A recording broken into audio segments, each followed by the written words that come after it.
për legitimitetin e tij. Kur flasim për legitimitet dhe për integritet, po e shohim që integriteti është lëndu në këtë proces, kështu që nuk është puna vetëm e njëherë kemi të bëjmë me 6.000 vota të një kandidat, kur ti e merë, nuk mundesh as me marrë me menë se si ka mujnë të ndodhë kjo. Sa duket, po shihet që kjo ka qenë një skem kriminale, ku na dëgjojmë pej kisha me thonë deputetëve të cilët janë disa herë të rizgjedhur edhe thonë që kjo çështje është normale. Kushtim siç duket, në Prizren ka pas një marrëveshje në mes partive, për arsye se nuk ka mujt vetëm njëra parti me vjedh vota kushtimisht, kushte tjerat mos me qenë të përfshime. Sa duket ka qenë në dakordancë të plot, kemi PDK-n që ishte e para për manipulim të votave, pastaj vinte vetëvendosja, LDK-ja dhe AK-ja. Çdo vot na ditë njihet, edhe nuk duhet me u prek asnjë votë vetme. Se limu kur flasim për 6.000 vota, do të thonë ka kandidat që i kanë komplet votat e manipulume. Çka bjen kjo? Do të thonë të gjithë ata të cilët mendojnë me ju kyç politikës, jo që janë të rinë në politikë nga mosha, nuk po flas për moshën e re, po sado që në moshë me qenë të ri apo të vjetër, e ri mendojnë, për arsye se si i ri në atë partiti absolutisht nuk ki shansa mu zgjedh deputet. Vetëm në qoftë se lideri partisë dhe më thonë ty të përkra komplet.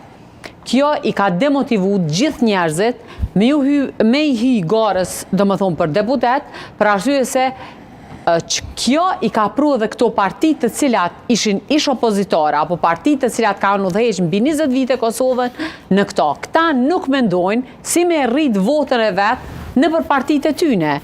Këta mendojnë si kanë me vjedh njëri tjetrin që mu zgjidh deputet. Kjo mënyrë të mendumit edhe kjo mënyrë e manipulimit të brendshëm brenda partisë i ka pru partit në degradim. Për arsye se asnjëherë nuk motivohen fytyra, personalitete të reja, cilat sado votë që bjen me u përkrah në atë parti, po e mendojnë se si duhet me u manipulu. Unë dëgjova edhe u raportua që tash po dalin asamblesë të kuvendeve komunale dhe po thonë duhet me shku në rinumrim edhe votat e tetorit. Por na e pam që pat një përgjigje prej KQZ-s që mo do më thonë një retroaktive se procesi është mbyll, janë legitimu ata asamblesë të cilët janë, pa marrë parasysh ka pas tash manipulime ajo çështje është mbyll. Po sa duket mundemi mu nis për kësaj që edhe në atë kohë kanë mujt me ndodh manipulime. Çka na bjen kjo?